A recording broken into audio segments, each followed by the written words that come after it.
ہم نے پتہ کیا سمجھ لیا ہے کہ میرے ذمے میرے بچوں کے اخراجات ہیں، میرے بہن بھائیوں کے ہیں، اس کے علاوہ میری گلی میں، میرے محلے میں، میرے دوستوں میں، میرے رشتہ داروں میں کوئی بچہ کتنا بھی لائق ہو، پڑھے نہ پڑھے مجھے غرض نہیں،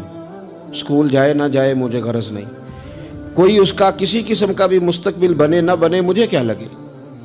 اور بڑے شاپنگ مال سے جب لوگ شاپنگ کر کے باہر نکلتے ہیں اور پھر دروازے پر وہ باہر آتے ہیں جب، تو ان کی کار کے گرد جب چھوٹے چھوٹے لوگ، چھوٹے چھوٹے بچے خیرات مانگنے کے لیے آگے بڑھتے ہیں، تو پھر وہ ڈھونڈ رہے ہوتے ہیں کہ کہیں نوٹ کھلا ہوا ملے 5-10 کا، تو وہ ہم اس کو تھمائیں گے اور کہیں گے کہ دیکھا میں نے کتنی سخاوت کی، اور وہ بھی اگر ہو تو، ورنہ جھڑک کے گزر جائیں گے۔ وہ احساسات جو آپ کے اپنے بچے کے لیے ہیں، وہ جذبات جو آپ نے اپنے سینے میں اپنے بیٹے کے لیے چھپائے ہوئے ہیں، آپ تو رحمت للعالمین نبی کے ماننے والے ہیں،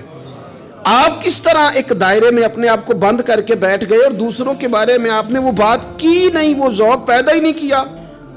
بڑے درد سے کہتا ہوں، جب ہم کسی کے بچے کا عیب بیان کر رہے ہوتے ہیں تو دل پہ ہاتھ رکھ کے ایک دفعہ سوچنا چاہیے کہ اگر یہ بات میرے بچے کی ہوتی تو میں یوں ہی بیان کرتا، یہی لہجہ ہوتا میرا اس بات کو گفتگو کرنے کا جو میں کسی کے بارے میں اپنے گھر میں کر رہا ہوں، اور میں کہہ رہا ہوں کہ معاذ اللہ اس کے ابے نے حلال نہیں کما کے کھلایا اور اس کی اماں نے تربیت ٹھیک نہیں کی، تو یہ لوگ اس طرح کے، یہ کیا انداز میں اپنے گھر میں اختیار کرتا ہوں؟ تو میرے نبی پاک صلی اللہ تعالیٰ علیہ وسلم نے تو کہا ہے، مومن ہوتا ہی وہ ہے جو اپنے لیے پسند کرتا ہے وہی بھائی کے لیے بھی پسند کرتا ہے۔ کئی دفعہ میرا بچہ لائق نہیں ہوتا پر میری بہن کا لائق ہوتا ہے، لیکن میرے پاس وسائل ہیں اس کے پاس نہیں ہے، کیوں نہیں میں اسے اپنا بچہ سمجھ لیتا؟ کیوں نہیں میں کہتا کہ چلو میں اپنی کچھ چیزیں وہاں صرف کر دوں اور وہی آگے نکل جائے؟ نبی پاک صلی اللہ علیہ وسلم کی سوچ کیا ہے؟ بخاری مسلم میں حدیث موجود ہے، حضرت خالد بن سعید بن عاص رضی اللہ تعالیٰ عنہ کی ایک بیٹی ہیں، چھوٹی سی بڑی پیاری، نام ہے ام خالد رضی اللہ تعالیٰ عنہ۔ حضور کے پاس نہ کہیں سے کچھ کپڑے آئے، چادریں آئیں، بڑے پیارے کپڑے تھے، حضور نے صحابہ میں بانٹے، ان میں ایک شال تھی، چادر تھی، اس پہ خوبصورت رنگوں کی کڑھائی ہوئی تھی، تو وہ چادر جب نکلی تو لوگوں کو بڑی بھلی لگی، تو حضور نے فرمایا تمہارا کیا خیال ہے میں کسے دوں گا؟ تو صحابہ چپ کر گئے، بھئی ہم کیسے بتا سکتے ہیں کہ محبوب کی چاہت کیا ہے؟ حضور نے تجسس بڑھانے کے لیے کہا کہ تمہارا کیا خیال ہے میں کسے دوں گا؟ لوگ خاموش ہو گئے، تو فرمایا جاؤ کوئی ام خالد کو بلا کے لاؤ۔